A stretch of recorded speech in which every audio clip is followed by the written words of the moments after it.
माझ्या शेतामध्ये आता एक कांगळेच गवत आहे बर का. आता हे याचा जाळवा बघा. तर हे याचा आपण जेव्हा तणनाशकाने याला जाळू तर हे जाळवा आणि याचं मूळ हे आपल्याला गांडोळाला खाद्य होईनच. पण ह्या ठिकाणी जर ते जाळलं तर हे जमिनीला छेद होऊन आपल्या बेडमध्ये हवा खेळती राहून पाणी जिरण्याला मदत होते. शेतकरी मित्रांनो, तुम्ही जर बघत असाल जमिनीमध्ये, ज्या जमिनीत मी चालतोय या जमिनीमध्ये अक्षरशः उकरंड आहे. मागच्या वर्षीचं जे पीक आहे मक्का, मागच्या वेळेची मक्का पूर्ण कुट्टी करून या ठिकाणी टाकलेली आहे. बेड केलेले आहेत. बेड मोडणारे नाहीत. हे जवळजवळ 5-6 वर्ष 10 वर्ष बेड तशीच राहणार आहे. आणि यावरच्या असलेले ज्या खोड आहे हे खोड पुढच्या पिकाचं खाद्य होणार आहे. म्हणजे खताचा खर्च जो आहे खताचा खर्च सुद्धा कमी होणार आहे. जमिनीचा जो निचरा आहे हा जमिनीचा निचरा या बेडच्या माध्यमातून हा पाणी निघून जाणार आहे. दुसरी गोष्ट, मुळ्या ज्या सडतील हळूहळू त्या मुळ्या सडतील, त्याचा सुद्धा परिणाम ह्या समोरच्या पिकाला अन्न म्हणून राहणार आहे. निचरा त्या मुळ्यामधून होणार आहे. या सगळ्या गोष्टीची माहिती आपण शेतकऱ्याकडून घेणार आहोत. जर बघत असाल तर पहिले जर असं म्हणत होते की जमीन ही स्वच्छ असायला पाहिजे. जर पहिले जर आपण विचार करता अशा माणसाला मी तर म्हणतो पहिल्या पोरी बी नसते दिल्या मागच्या पिरियडमध्ये. तर आता हे परिणाम जो आहे आता परिणाम बदलत आहे. आणि आता शेतकरी नवीन काय आहे, आपल्या जमिनीला काय लागतं, जमिनीला सूक्ष्म जंतू किती लागतात, जमिनीला कर्बत जमिनीचा कसा वाढला पाहिजे, जमिनीमध्ये गांडूळ कसे वाढले पाहिजे, या सगळ्या गोष्टीवरती, पाण्याचा निचरा कसा झाला पाहिजे, या सगळ्या गोष्टीवरती विद्यापीठ सांगत होतंच. पण आता शेतकरी स्वतःच्या निर्णयातून स्वतःच्या प्रयोगातून शिकत आहे. जर तुम्ही जवळ आले तर आता या ठिकाणी हे जे तुम्हाला दाखवतो मी, आता हे मक्काचा खोड आहे. हे मक्काचं खोड हलणार नाही इतकं हे खाली याच्यामुळे गेलेलं आहे. म्हणजे याच्यामुळे नाही म्हटलं तर 1.25-1.5 फुटापर्यंत खाली गेले असतील. ह्या जसजशा जळतील तसतसं ह्या अन्नाला, सूक्ष्मजंतूला खाद्य म्हणून वापरता येईल. याच्यामधून ज्या फटी होतील त्या फटीमधून पाणी निचरा होण्याचं काम या माध्यमातून होणार आहे. तर सगळी माहिती आपण घेणार आहोत. विशेष म्हणजे ते सरपंच आहेत या गावचे. भरपूर 2-3 गावचे लोक या ठिकाणी जमलेले होते, शेतकरी या ठिकाणी जमलेले होते. तसं पाहिलं तर आता जून महिना अर्धा होऊन गेला तरी पाऊस नाही. पण जर पाहिलं तर हे सगळे शेतकरी SRT कशी असते, SRT कशी केल्या जाते, आणि यांचं 12 एकर क्षेत्र फक्त असंच आहे पूर्ण. ज्याच्यामध्ये जर पाहत असाल तर आता कुठं मोठं काँग्रेस उगलेलं दिसतंय, कुठं मोठं गवत दुसरं उगलेलं दिसतंय. तर याची सगळी म्हणजे आता पाऊस पडणार आहे 2 दिवसात आणि पेरणी करायची आहे. तर ही सगळी माहिती आपण त्यांच्याकडून घेऊ, जेणेकरून आपल्याला सुद्धा जे काय आपण ट्रॅक्टरवरती, मशागतीवरती त्यांची बाई मजूर या रानात खुरपायला येत नाही. ट्रॅक्टरचं सुद्धा त्यांचं मशागत या ठिकाणी बंद आहे. तर हा व्हिडिओ तुमचा माझा शेतीचा खर्च कमी करणार राहणार आहे. आपण भाऊची ओळख करून घेऊ. भाऊ रामराम. आपला एकदा परिचय करून द्या. माझं नाव गणेश संतोषराव पिंपळे, पळसखेडा पिंपळे, तालुका भोकरदन, जिल्हा जालना. आपण आता ही जी शेती करताय SRT शेती, तर SRT शेती किती वर्ष झाली आपण करताय? आता हे माझं 2रं वर्ष आहे. दुसरं वर्ष. मागच्या वर्षीचा अनुभव? मागच्या वर्षी मी मोरे साहेबांच्या शेतीवर आणि आपले विठ्ठल दादाच्या यांच्या शेतीला भेट दिली होती. डॉक्टर गणेश पोटे साहेबांच्या शेतीला भेट दिली आणि मोरे साहेबांच्या शेतीला भेट दिली. आणि ज्ञानेश्वर शिंगरे यांच्या शेतीला भेट दिली आणि फुंड यांच्या शेतीला भेट दिली. आणि माझ्या अशा लक्षात आलं की बा आपण या शेतीकडे वळालं पाहिजे. बरोबर. आणि मग त्या ठिकाणी गेल्यानंतर ते मोरे साहेब म्हणले बा नेरवेळा कार्यक्रम आहे, त्या ठिकाणी तुम्ही येऊ शकता का. आणि नेरवेळा गेल्यानंतर लय मोठे शेतकऱ्याचे अनुभव ऐकले आणि तिथं लक्षात आलं की आपण ही शेती करायला पाहिजे. तिथून आल्यानंतर मग मी या शेतीच्या नांदी लागलो. माझी शेती दुसऱ्याला वाट्याने देईल होती आणि मग मी स्वतः शेती करण्याचा प्रयत्न केला आणि माझी 5 एकर SRT मी पहिल्या वर्षी केली. त्याच्यामध्ये इथं सोयाबीन लावली आणि तिकडे शेत आहे त्यात कपाशी घेतली. दोन्ही ठिकाणी मला समाधानकारक उत्पन्न आलं. तर आता सोयाबीनचं सांगायचं ठरलं आपल्याला. सोयाबीनचं पूर्व आता तुम्ही पहिले नांगरट तर करावंच लागते. नांगरटणी मोगडणी आली, त्याच्यानंतर बेड पाडणं आली. बेड किती फुटावर पाडले? 4 फुटावर. सोयाबीन टोकन यंत्राने लागवड केली का? हो. किती लाईनी लावल्या ठिबकच्या बाजूला? 2 लाईनी. म्हणजे 4 फुटावरती 2 लाईनी ठिबकच्या लाईनच्या बाजूला 1 फुटाचं अंतर. बरोबर. तर त्याच्यानंतर जे आपण सगळ्यात जास्त बेड पाडला म्हणजे नंतर अडचण काय आली आपल्याला? तणनाशक, म्हणजे तण नियंत्रण अडचण आली. तर त्याच्यासाठी तर आपल्याला काय करावं लागलं? आपण ते स्ट्रॉंग वॉल घेतलं. Strong arm. सोयाबीनमध्ये. बरोबर. तर त्याच्यामध्ये गवतच झालं नाही. बरोबर. पण मग असं वाटलं की बा आपलं पहिलं वर्ष आहे हो आणि याला लोक हसू नये हो आणि आपलं फेल होऊ नये म्हणून काय केलं की त्याला थोडं थोडं गवत उगलं. मग आम्ही गवत उगलंच नाही 20-25 दिवस, पण असं वाटलं बघ कुठं मोठं आहे लहान, तर आम्ही शाखेत घेतलं आणि त्याच्यामध्ये आमच्या शेतामध्ये कॅना आणि काँग्रेस होतं. हो तर मग त्याच्यामध्ये ती एक डब्बी, त्याचं नाव मला आठवेना, ती टाकली. त्याच्यामुळं माझा कॅना गेला. आणि दरवर्षी असं होतं की जेव्हा सोयाबीन सांगायचं तर कोणी आमची सोयाबीन माग घ्यायचं. काय कारण त्याच्यात काँग्रेस आणि तो कॅना असायचाच. त्याच्यामुळं मजूर आडून 1000-1500 रुपये शिल्लक घेत होते. बरं बरं बरं. आणि मग ह्या तणाचं व्यवस्थापन केल्यामुळं आम्हाला ते दुसऱ्यापेक्षा 500 रुपयानं सोंगणीला खर्च कमी आला आणि मजुरांना आनंदानं त्याने सोंगणी केली. आणि याच्यामध्ये कसं असतं की आपण जे ती ट्रॅक्टरने पेरणी करतो हे दाट असतं आणि त्याच्यामुळं काळ खूप निघतं आणि शेंगा कमी असते. म्हणजे काळ गंजी मोठी आणि जेव्हा क्विंटलमध्ये सोयाबीन कमी होतं. याच्यामध्ये काय होतं की दोनच काकड्या असल्यामुळं 4 फुटावर, तर याच्यामुळं काळ कमी निघतं आणि शेंगाचं प्रमाण जास्त असतं. त्याच्यामुळे मजूर स्वस्त घेतं. बरं, तुम्हाला एकरी किती क्विंटल सोयाबीनचा उतार आला? आता हे काय झालं, आमचं मागच्या वर्षी मेमध्ये पाऊस चालू झाला आणि मेमध्ये पाऊस झाला ना आमचा नियोजनाला थोडा उशीर लागला. त्याच्यामुळे याच्यात वापसच नाही आली लवकर. आणि ट्रॅक्टरची अडचण असल्यामुळं ट्रॅक्टरवाल्यांनी चाटा मारल्या. याला पैसे दिले की यानं 2-4 दिवस घोळलं, पुन्हा दुसऱ्यानं 2-4 दिवस उशीर केलं. असं करून करून 10-12 दिवस उशीर झाला. आणि मग आमचं वावर त्याच्यात आम्ही बेड पाडायला लागलो तर एवढा लेजच की ते आपलं जमिनीमध्ये ढेकळं कसे निघते तसेच ओले ढेकळं निघाला झाल्यासारखं झालं. हा बेडमुळं. मग त्याच्यामुळं काय झालं की मग त्यालाच पेरता येणार. आम्ही मजुराच्या साह्यानं माझी बायको माझी मुलगी आम्ही शेतात आलो ते असे ढेकळं असे सवाल करू म्हणलं तर हे 2-4 बेड झाले एका दिवसात. आणि त्या बायकोच्या हाताला फोडा आले ती मला शा द्यायला लागली. म्हणलं टाका बाबा बंद करून. मग काय केलं, मग आम्ही त्याच्यावर हे आणलं, आपल्याला वाटा आणला आणि मग वाटा आणला आणि त्याला बारीक बारीक केलं. आणि म्हणून हे बेड थोडे लहान आहे. तुम्हाला वाटतं बेड कोण लहान आहे? बरोबर. हे जे बेडची आधाला आणलं बेडची उंची. आणि मग काय झालं, मग पाऊस उघडला. आम्ही पेरणी केली पण पाऊस नाही त्याला. मग जेव्हा पाऊस पडला असं करून आमची 5 जुलै लोक उगवणच झाले नाही. आणि मग त्याच्यामुळं 20-25 दिवस लेट झालं. आणि त्याच्यामुळं कोणतंही पीक लेट घेतलं निसर्गाचं नेहमी सगळेच सांगतो आपण की बा लेट झाल्यामुळं उत्पादन कमी येतं. ते एक कारण झालं. आणि दुसरं कारण असं झालं की पाऊस अतिवृष्टी झाली पण जेव्हा आमचं सोयाबीन लेट झाल्यामुळं त्याला जेव्हा पाणी पाहिजे होतं एक तेव्हा पाऊस उघडला. त्याच्यामुळे 2-3 क्विंटलची ठिबक नव्हतं. ठिबक नव्हतं.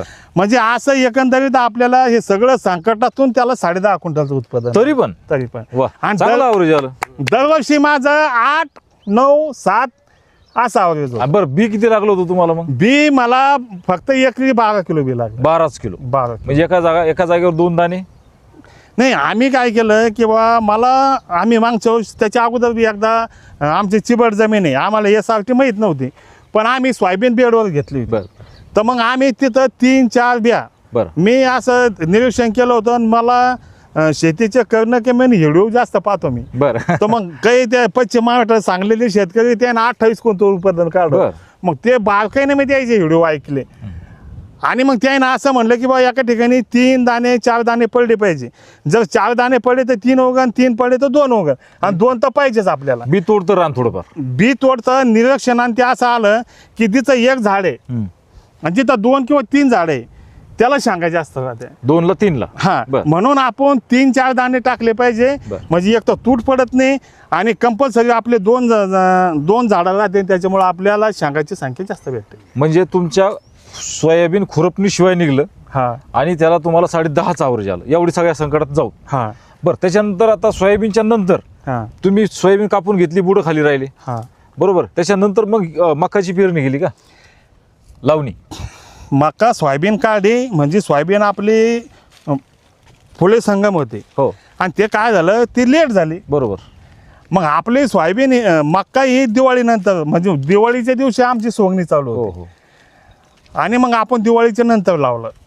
आणि लावल्यानंतर आता आपल्याकडं मजुरांना करणं होतं तर ते टोकननं पाहिजे होतं ते पटकन झालं असतं. आम्ही मजुराच्या साहाय्यानं लागवड केली. एका ठिकाणी 2 दाणे लावले. त्याच्यामुळं मग माझा सण आले त्याच्यामुळे थोडं लेट झालं ते, पण आम्ही मग 4-2 दिवसामध्ये लागवड केली त्याची. सोयाबीनच्या नंतर धसकट ठेवून मक्का लागली. हा. मक्का जागेवरती चुरा केलेली तुम्हाला पोटे साहेब दाखवा जर. मक्का जागेवरती चुरा केलेली बरोबर, आणि हे काढ आता जागेवरच राहणार आहे. हो. याच्यात आता जे मक्काचं उत्पन्न आहे हे उत्पन्न किती आलं तुम्हाला? मक्काचं काय झालं, आपलं मक्का लेट झाली. आता हे माझा मित्र आहे, हो, यानं पुढं मक्का सोंगलेन चारा तिथंच फुटू दिला, बरोबर, पण लावले. पण याचं काय झालं, याचं लवकर झालं. आमचं पहिलंच सोयाबीन लेट झाल्यामुळं आमची मक्का लेट झाली, आणि त्याच्यामुळं मला 1-2 पाण्याची कमतरता झाली, तरी मला 30 क्विंटलचं उत्पादन आलं. म्हणजे एवढ्या अडचणीत येऊन बी तुम्हाला सोयाबीन बी चांगलं झालं आणि मक्का सुद्धा चांगली. मला 50 क्विंटलचं मक्का झाली असते. आता तुम्हाला उदाहरण सांगतो मी, हे दांडे बघू शकता तुम्ही, बरोबर. याचे हे लक्षणं सांगते की याची साईज केवढी आहे, बरोबर, आणि सुकल्यानंतर बी एवढं आहे, एवढं आहे. आणि याचं जे खोड आहे, आणि हे खोड बी तुम्हाला दाखवता येतील, हे याचे साईज पहा केवढी, ही हालता हालत नाही. याच्यावरून अंदाज येऊ शकतो, बरोबर, की बा ही मग आता हे खोड आहे पहा डॉक्टर साहेब, याची जाडी पहा केवढी आहे, बरोबर. आणि याच्यावरून अंदाज येतो जे ताट मोठं आहे, हो, त्याचं कणीस सुद्धा मोठं झालं. म्हणून आपल्याला याची पाणी देण्याची पद्धत कशी केली? मग पाणी आम्ही सुरुवातीला तुषारनं दिलं, नंतर दांडाने दिलं. ते ठिबक करायचं होतं, पण माणसाच मिळाले नाही ठिबक करायला, मग त्याच्यामुळे म्हणजे ठिबक असतं तर अजून तुमचं ॲव्हरेज वाढलं. मला 50 क्विंटलपेक्षा कमीच झाली नाही. याला म्हणजे याला 50 क्विंटल मक्का झाली. SRT पद्धत, SRT नव्हतं, त्याची साध्या बेडवर होती, साध्या जमिनीवर होती. पण याला म्हणलं तू SRT कर, ते म्हणे आता मी कसं करू, मला तर शेत कमी आहे.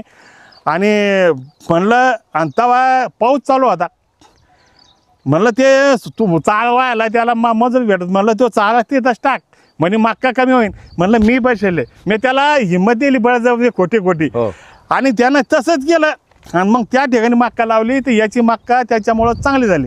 काय झालं, असं त्याला जमिनीला आच्छादन झालं, बरोबर, आणि त्याला आच्छादन झाल्यामुळं त्याचं जीवन राहिले, आणि त्याच्यामुळं त्याची पहिल्यापासून क्वालिटी मक्काची छान राहिली, आणि त्याला पाणी सुद्धा कमी लागलं, म्हणून त्याला मक्का जास्त झाली.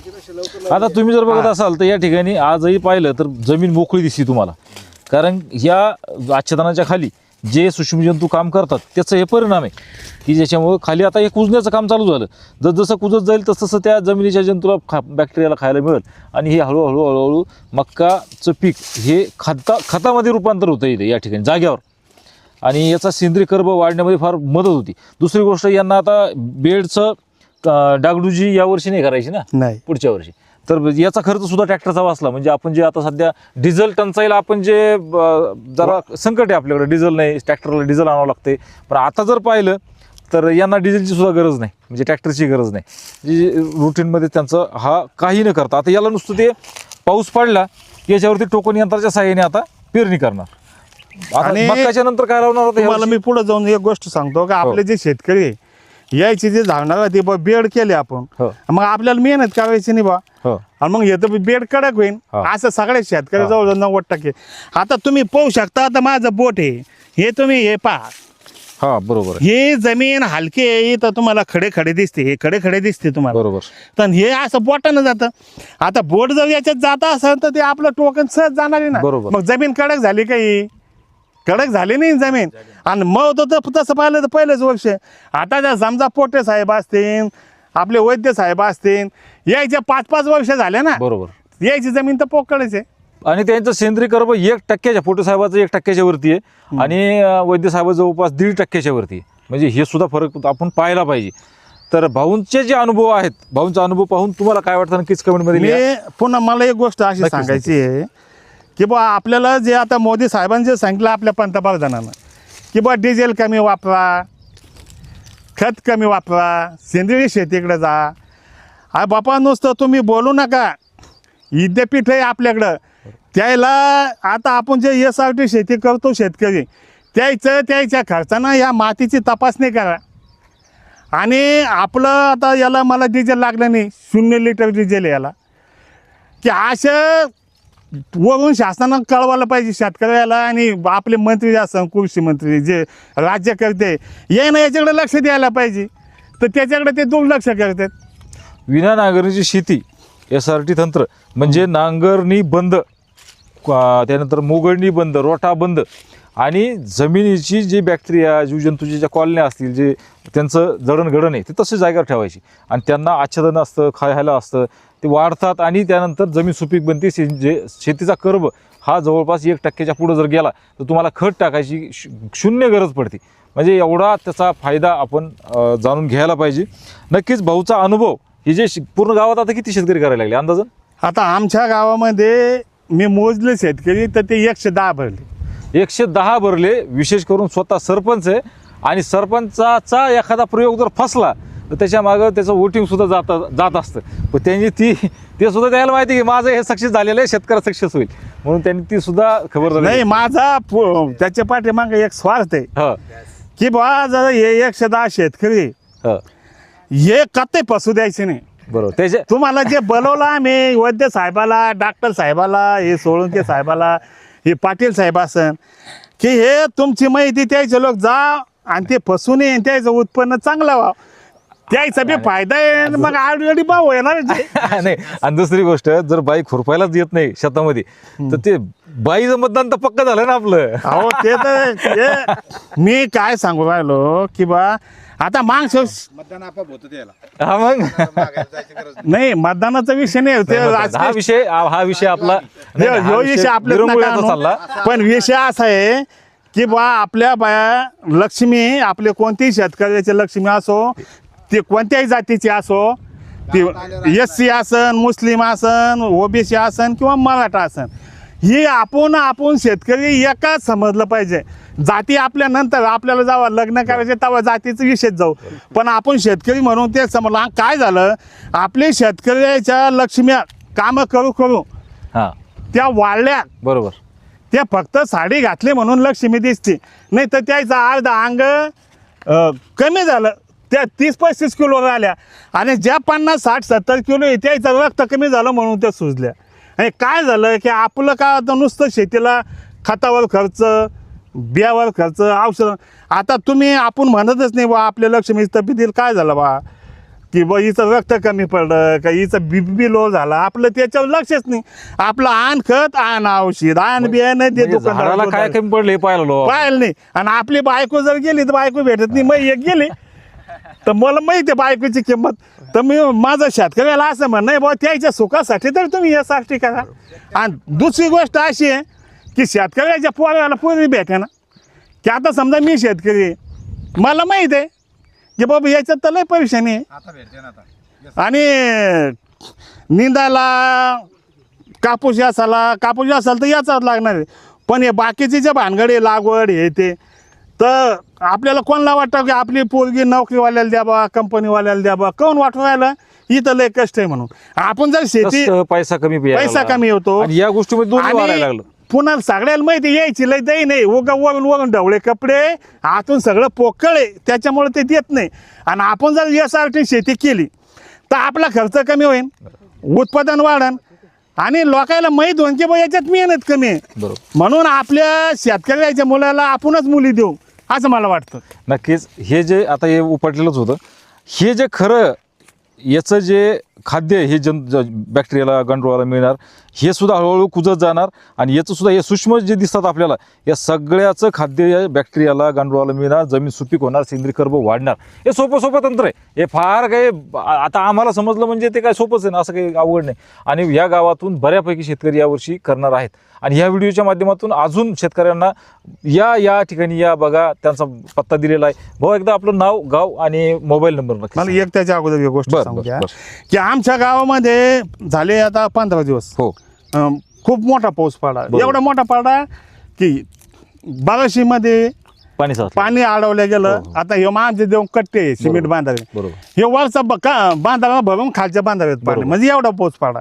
आणि ह्या ठिकाणी माझ्या पाऊस पडला, मी झोपेत होतो, पाऊस 11ला आला आणि 1ला उघडला, त्याच्यामुळं मला काही जास्त जाग नव्हते. पण माझी लक्ष्मी म्हणे बोल लय पाऊस पडला.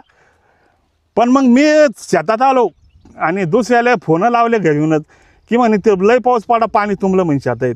मग माझ्या लक्षात आलं की आपल्या यासाठी शेतात पाणी तुंबलं कसं पाहा. मी आलो सकाळी 7 वाजता शेतात आलो आणि बघितलं तर माझ्या शेतात कुठंच पाणी व्हायला नाही आणि कुठंच तुंबलं नाही. आणि म्हणलं मग काय चमत्कार झाला बा. मग आमचे पाहुणे इथं दहीगावचे त्या माझ्याकडे नंबर होता, आमच्यापेक्षा पाऊस त्याच्याकडे जास्त पडला. ते म्हणे आमच्याकडून वळणावरून पाणी उलटलं, सगळ्या लोकांची भांडणं चालले म्हणे, लय लोकांची वावर कांगाळे. म्हणलं मग तुमचं माझ्या वावरात काहीच झालं नाही म्हणे, पाणी वाहिलं नाही, मी काही शेतात गेलो नाही, पण शेजारी सांगून राहिले. म्हणजे याचा अनुभव असा आहे की बा आपण जे जलसंधारण म्हणतो की बा शासन ज्याच्यावर खर्च करू राहिलं, पाणी अडवा, पाणी जिरवा, आज देतो तुम्ही, आज देता आम्ही, पण आपण जर SRT केले तर ऑटोमॅटिक शासनाचं जे जलसंधारणाचं काम आहे SRT शेतकरी आपण करू राहिलो. बरोबर. आणि म्हणजे सगळ्याचा अनुभव आहे. आता हे टेकाड झालं, हे टेकाड झालं, ही नाली झाली, तर येऊन ह्या सगळ्या कचपणामध्ये पाणी जिरणारच आहे ना. पाणी जर सपाट वावर असेल ते वाहून जाईल, पण ह्याच्यामध्ये पाणी जे सरपंच साहेबांनी सांगितलं की हे जी जलसंधारण होतं हे फार चांगलं होतं. हे सुद्धा याचा फायदा आपल्या विहिरीच्या पाणी वाढण्यासाठी, बोरचं पाणी वाढण्यासाठी चांगला होऊ शकतो. तर आणि आपल्या पिकाला जे पाणी लागतं नंतरचं त्याचं सुद्धा स्टोरेज याच्यामध्ये होतं. जास्त झालेलं पाणी ह्या नाल्यानं वाहून पण जातं. म्हणजे अशा सगळ्या गुणांनी जर आपण पाहिलं तर एक गुणांनी संपन्न अशी SRT शेती आपण पाहिलेली आहे. मागच्या वर्षी मी सुद्धा केली होती, या वर्षी मोठ्या प्रमाणात माझंही वाढणार आहे. तर भाऊ आपलं एकदा नाव, गाव आणि मोबाईल नंबर सांग. मला एक मुद्दा सांगू द्या. बरं. तर आपण जे जलसंधारणाची गोष्ट म्हणले, आता माझं हे तोटपिंपळगाववरून आहे हां. आणि पिंपळगाव बाराव खाली होणे, बरं. आणि आमचे तिन्ही गावची एकच नदी. हो. तर मला असं म्हणायचं आहे की बस आता आमचे तिन्ही गाव बऱ्यापैकी शेतकरी झाले. हो. आणि पुढच्या वर्षी ती वाढ झाली. हो. तर तिन्ही गावामध्ये जर पाणी जिरलं तर ह्यो आमचा जो पट्टा आहे, बरं, याच्यामध्ये जे आपलं पाण्याचा पेज जो बिघडला आणि जे पिण्याला आपण विहिरीचं पाणी घेतो, तर हे जर SRT पद्धतीने केलं, पाणी जर शुद्ध झालं तर आपल्याला आरोग्याचा परिणाम सुद्धा मिटणार आहे, जलसंधारणाचं काम होणार आहे. असं म्हणजे याच्यात खर्च कमी, दुसरी गोष्ट उत्पन्न जास्त, तिसरी गोष्ट मजुराचं लागत नाही, चौथी गोष्ट जलसंधारणाचं काम होतं, आणि पाचवी गोष्ट आपलं आरोग्य सुधारतं, आणि सहावी गोष्ट आपलं शासनाला मदत होते. म्हणजे डिझेलची बचत होती, उद्या राशन खताची बचत होणार आहे, आणि सगळ्या दृष्टिकोन हे फायद्याची गोष्ट आहे. नक्कीच. आपलं एकदा परिचय. माझं नाव गणेश संतोषराव पिंपळे, पळसकड पिंपळे, तालुका भोकरदन, जिल्हा जालना. माझा नंबर 94 21 32 23 73. नक्कीच तुम्हाला जे काय अडचण असेल ते त्यांना तुम्ही फोन करू शकता. त्यांच्याकडे सोयाबीनचा, मक्काचा चांगला अनुभव आहे. ह्या वर्षी आता ते याच रानामध्ये काय करणार, सोयाबीनच का? सोयाबीन आणि तूर हे या करणारे. नंबर दिलेला आहे. आसपास जर असाल, राजूर गणपतीच्या दर्शनाला आला असाल तर या रानात या, आणि हे रानसुद्धा दर्शन घ्या. चांगलं बऱ्यापैकी माहिती तुम्हाला या रानातून मिळेल, आणि सोपी पद्धत आहे, फार काय अवघड यात नाही आहे. तर व्हिडिओ कसा वाटला नक्कीच कमेंटमध्ये लिहा. सर्वांचे मी आभार मानतो आणि थांबतो. धन्यवाद. राम राम. राम राम.